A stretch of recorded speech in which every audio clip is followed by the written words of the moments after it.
Okay, so let me get this straight. The Justice Department is accused of fraud on the court, refuses to answer the judge, and Republicans want to fast track the same man to run that department. Watch Sheldon Whitehouse refuse to let it slide. Thanks very much, Mr. Chairman. I'd like to take the time that we have here to raise an unrelated issue. You can relax. Thank you.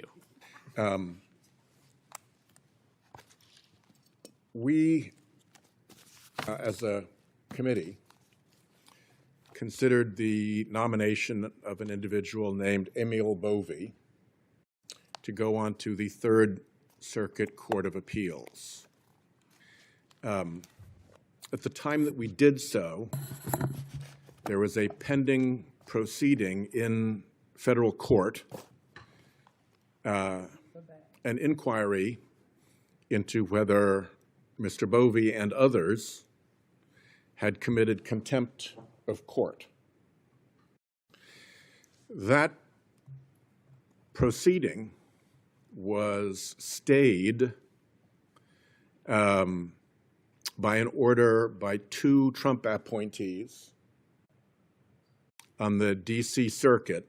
They used a device called an administrative stay, which I think lawyers know customarily is a device to hold the status quo for a short period of time, maybe a week or two, sometimes only hours.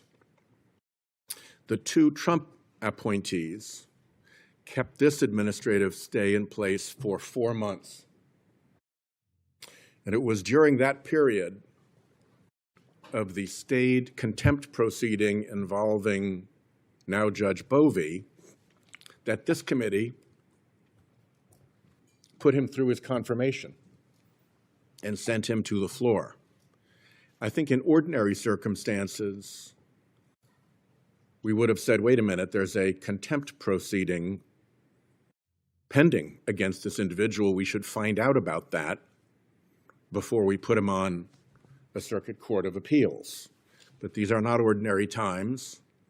And so Mr. Bovee was hustled through the confirmation process, and then the stay was lifted. The D.C. Circuit told the D.C. district judge, you can now go forward with the contempt proceeding. One of the same Trump judges with another Trump judge then stayed it a second time. And the D.C. Circuit has just announced that it will consider overturning that stay en banc. So that saga is going to continue.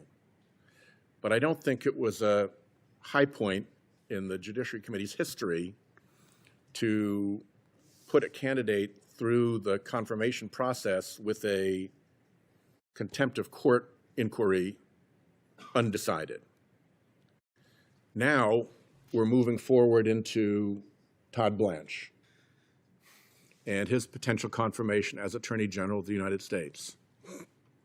Well, right now, there is a judicial proceeding pending in Florida regarding whether Blanche and other Confederates committed fraud upon the court in that federal district court. Just as a brief aside, fraud upon the court is about as bad as it gets for a legal officer. You can be sanctioned and disciplined for misconduct, for acting out in court, various things. You can go to being held in contempt of court, which is pretty darned serious. But fraud on the court stands apart as an allegation. My view is that this is the first time that the Department of Justice, certainly any senior officials in the Department of Justice, have ever been accused of committing fraud on a federal court. And that matter is pending down in Florida. Interestingly, the Department of Justice chose not to respond to the court when the court said, yeah, I'm going to reopen this matter and let's take a look at this. Fraud on the court for the first time in the department's history, you'd think they'd want to respond to that. Specific question about whether the actions of the DOJ comported with its own policies, something DOJ would know about?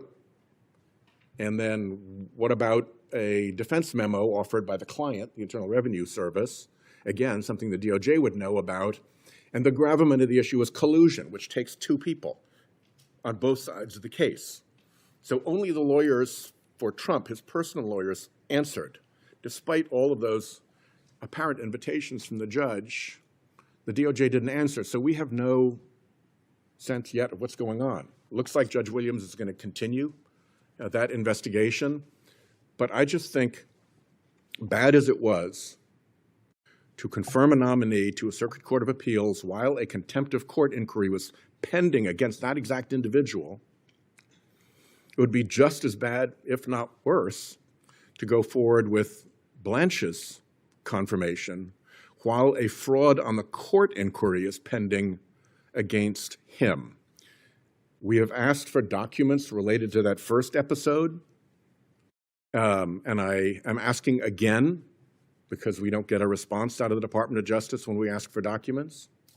And I hope that we can look into this adequately to be prepared for questioning when we end up going forward. But we're in a pretty terrific position to require answers from the Department of Justice by simply saying, look, we're not going forward until we understand what the heck happened here. And if you're not answering to a federal court, well, you ought to consider answering to us as we deal with your confirmation proceedings. So I've gone a minute over my time, and it's not, again, not relevant to the candidate before us, but I did want to have a chance to make this point publicly because we're going to have to address this, and now would be a good time. Thank you very much, Chair. Now, before the clip even loads, look at the headline driving this. A bipartisan coalition of former federal judges is accusing the Trump administration of fraud on the court through a collusive $1.8 billion IRS settlement. And the man defending it is Acting Attorney General Todd Blanche. Critics are not calling this a payout. They are calling it a slush fund, taxpayer money routed to political allies and dressed up as an anti-weaponization effort. That is the backdrop. Now watch what Whitehouse does with it. All right, so let's talk about what just happened there. Because Whitehouse did something very simple. He put the timeline next to the talking point. Fraud on the court is not a parking ticket. You can be sanctioned for misconduct. You can be held in contempt. But fraud on the court sits in its own category. And by Whitehouse's account, this is the first time senior officials at the Department of Justice have ever been accused of it. Let that sink in. The first time in the department's history, and the accused is up for Attorney General. And the resistance is not coming from nowhere. As the Judiciary Committee braces for Blanche's formal confirmation, his record as acting AG is under the microscope. Lawmakers are pointing straight at his aggressive defense of the president's personal interests and his obstruction of investigations into those DOJ payouts. Their warning is blunt. Confirming Blanche would not just be a bad vote. It would permanently compromise the integrity of the department he would be running. That is the stakes, in plain English. So here is the receipt that makes the dodge impossible to ignore. When the Florida judge said he would reopen this matter and take a look, the Department of Justice chose not to respond. Read that twice. Fraud on the court for the first time in the department's history, and the DOJ stays silent. Think about that for a second. If you had a clean answer, you would give it. You would point to the policy. You would point to the document. What you do not do is go quiet and hope the clock runs out. And the Florida piece is the clearest receipt of all. A federal judge revived a previously dismissed lawsuit between Trump and the IRS, specifically to investigate backroom collusion. Blanche is directly implicated in orchestrating that dismissal to shield the administration. So follow the logic. The man accused of helping kill the case is the same man asking the Senate to make him the country's top law enforcement officer. That is not a conflict of interest hiding in the footnotes. That is the entire point. Now watch how the collusion detail lands, because Whitehouse spelled it out. Collusion takes two sides. It needs people working together across the case. And here, Only Trump's personal lawyers answered the judge's invitations. The DOJ did not. So we are left with no real sense of what happened, while the one party with the documents refuses to hand them over. They want the theater. We are going to look at the receipts, and the receipts say the people who could clear this up are the people staying quiet. And this is where the precedent does the damage. Whitehouse reminded the committee about Emil Bove, confirmed to a circuit court of appeals while a contempt of court inquiry was pending against that exact individual. The committee hustled him through, then the stay lifted. So this is not a one-off. It is a pattern, and Whitehouse is warning Republicans not to run the same play twice. Elevating another compromised nominee would be a disastrous blow to the justice system, and he said so on the record. So here is the line. Next time someone tells you Blanche deserves a clean confirmation, ask them why the Department of Justice he runs went silent when a federal judge offered to take a look. That is the whole story. They wanted the headline. They wanted the fast track. They wanted you watching the soundbite instead of the docket. But Whitehouse put the record on the table, and the record does not respond because it cannot. Full stop. Hit that subscribe button, and I'll see you in the next one.